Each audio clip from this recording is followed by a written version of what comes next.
এখন সময় হচ্ছে রাত 10টা। এই মুহূর্তে একেবারে সমুদ্রের তরতাজা মাছ উঠছে, কিনে নিয়ে আসা হয়েছে আর কি। একেবারে ফ্রেশ, এখন কুটে ফেলা হচ্ছে আর কি মাছগুলো। এগুলো হচ্ছে করকজ্জি ইসা মাছ। তারপর এদিকে হচ্ছে আপনার লইট্টা মাছ। এগুলো আপনারা কে কী নামে চিনেন অবশ্যই কমেন্টে বলবেন। আর এদিকে তো মুরগি আছে, সেটা আপনারা দেখতে পাচ্ছেন। সো হ্যালো এভরিওয়ান, আসসালামু আলাইকুম। কী অবস্থা আপনাদের সবার? আশা করি আপনারা সবাই ভালো আছেন। আমিও আল্লাহর রহমতে অনেক ভালো আছি। তো মাছগুলো একেবারে ফ্রেশ, তরতাজা আর কি, বাজার থেকে নিয়ে আসা হয়েছে আর কি। বাজার বলতে আমরা নর্মালি আসার যাওয়ার পথে মাছ উঠে আর কি। ফ্রেশ মাছ রাস্তার মধ্যে থাকলে তখন তরতাজা দেখে একেবারে সামুদ্রিক মাছ আর কি নিয়ে আসা হয়েছে। এগুলো দেখেন, এই মাছগুলো খেতেও খুবই মজা হবে। কীভাবে কুট আপনাদেরকে দেখাই, দেখেন এগুলো এইভাবে কুটতেছে মাছগুলি। দেখেন এগুলো আসলে কয়েকটা ছোট আছে, কয়েকটা বড় আছে। একেবারে তেলে ভাজি করে ফেললে এগুলো খেতে কিন্তু খুবই টেস্টি হবে। একেবারে ছোলা হয়ে গেছে। এইদিকে তো দেখতে পাচ্ছেন, এখানে হচ্ছে হাইসা মাছ আর লইট্টা মাছ আর কি। এখানে ইসা মাছও থাকে কিন্তু ওরা বেচে ফেলে আর কি, মানে আলাদা বিক্রি করার জন্য এরকম ইসা মাছগুলো বেচে ফেলে ওরা, মানে করকজ্জি ইসা যেগুলো আমরা বলি আর কি। আপনারা কি বলেন এগুলাকে? এই কালারওয়ালা মাছগুলোকে কি বলেন? একেবারে এগুলো বেশি বড়ও বলবো না, আবার বেশি ছোটও বলবো না, একেবারে অনেক মানে কি মজা হবে আর কি এগুলো রান্না করলে খেতে। তো এদিকেগুলো দেখেন হাইসা মাছ। এটাকে আপনারা কি মাছ বলেন? এই যে একটা একটা গোল্ডেন গোল্ডেন কালার আসতেছে যে, এটাকে, এই মাছগুলো একেবারে চকচক করতেছে না? এগুলো আসলেই চকচক করে, কিন্তু এই মাছগুলো অনেক চকচক করে।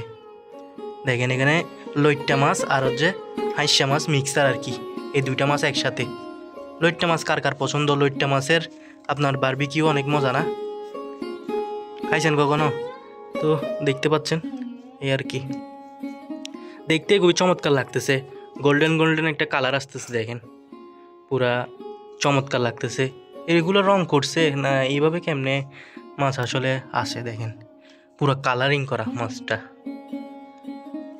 আর এদিকে তো মুরগি দেখতে পাচ্ছেন, একেবারে দোকান থেকে আপনার চামড়া আলাদা করে, মানে পশম ছিলে আনা হয়েছে আর কি। চামড়া ছিলে জাস্ট এখন শুধু কোটার পালা আর কি, পিস পিস করে ফেলবে, তারপর খাওয়ার জন্য প্রস্তুত, একেবারে তৈরি। এখন হচ্ছে রাত 10টা বাজতেছে আর কি। এই এতক্ষণ রাতে এখন হচ্ছে এগুলো কোটাকুটি চলতেছে আর কি।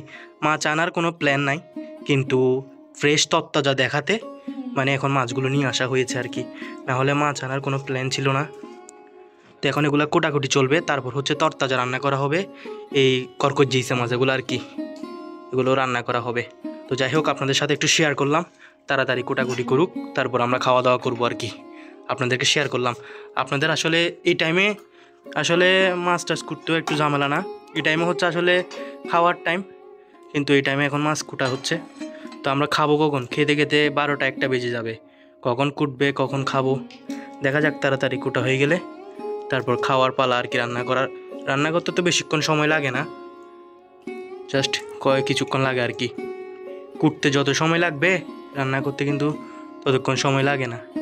তো যাই হোক, ভিডিওটা আপনাদের কেমন লাগছে অবশ্যই বলবেন। তো আজকের মতো ভিডিও এখানে শেষ করতেছি।